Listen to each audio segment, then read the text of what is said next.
జ్వాల అయిన దేవునికి మహిమ కలుగునుగాక. ప్రియ స్నేహితులందరికీ దివ్య వాక్యోదయం. ఈనాటి పాఠ్యభాగము మలాకి 3:2. ఆయన కంసాలి వంటి అగ్నివాడు. కంసాలి వెండినైనను బంగారమునైనను నిర్మలం చేసేటప్పుడు వేడిగల మంట బాగా తగిలేటట్లు చూసుకుంటాడు. బంగారాన్ని సరైనటువంటి ఆకారానికి తేవాలంటే మొట్టమొదట దానిలో ఉన్నటువంటి మలినాన్ని తీసివేయాలి. అదే రీతిగా దేవుడు తన గొప్ప పని కొరకు తన బిడ్డలను వాడుకోక ముందు వారిని పవిత్రపరచాలి. అది అయిన తర్వాతనే వారికి తన గొప్ప పూచీలను ఇస్తారు.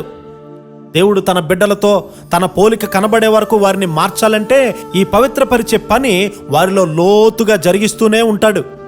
నిజంగా మారు మనసు పొందిన వారెవరూ కూడా ఈ క్రమశిక్షణ, ఈ పోరాటాలు చాలా ఎక్కువగా ఉన్నాయి కనుక నాకు ఇది వద్దు అనరు. పవిత్రపరిచే ఈ దేవుని అగ్ని నా స్వంత ఇష్టాలకు, నా సౌఖ్యాలకు విరోధంగా ఉంది గనుక నేను దానిని తప్పించుకుంటాను అని దేవుని పిల్లలు అనగలుగుతారా? ఈ నిర్మలపరిచే అగ్ని లోతైన కార్యాన్ని పూర్తిగా చేయనిమ్ము అని అనాలంటే అంతరంగంలో దేవునిపై ఆశ చాలా యథార్థంగా ఉండాలి. దేవుని చిత్తము నుండి జారిపోయేవారు అనేక మంది ఉన్నారు. పోరాటాల్లో నిండు ప్రయాస పెట్టని వారు దేవుని చిత్తము నుండి తప్పిపోతారు.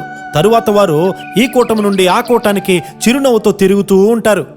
క్రీస్తు స్వరూపంలోనికి మార్చబడరు. దేవుని చిత్తాన్ని గ్రహించి చేయగలిగిన విరిగి నలిగిన మనస్సు వారికి అందదు. అలాంటి వారు మానవ సంఘానికి ఆశీర్వాదంగా ఉండనేరరు. విశ్వాస మార్గము సులువైనది కాదు. కాబట్టి సైతాను సులువైనటువంటి అడ్డుదారులను చూపిస్తూ ఉంది. ఈ అడ్డుదారులు మంచివే అని కొంతమంది వృద్ధ ప్రవక్తలు అనుమతి ఇవ్వచ్చు, కానీ దేవుని అతి శ్రేష్టమైన చిత్తాన్ని వారు ఎరుగరు. కాబట్టి మనలను పవిత్రపరిచే దేవుని అగ్నిని అంగీకరింప నేర్చుకుందాం. జనరల్ బూత్ గారు, మాకు కావలసిందే మీ అగ్ని కొరకే మేము బ్రతిమాలుచున్నాము.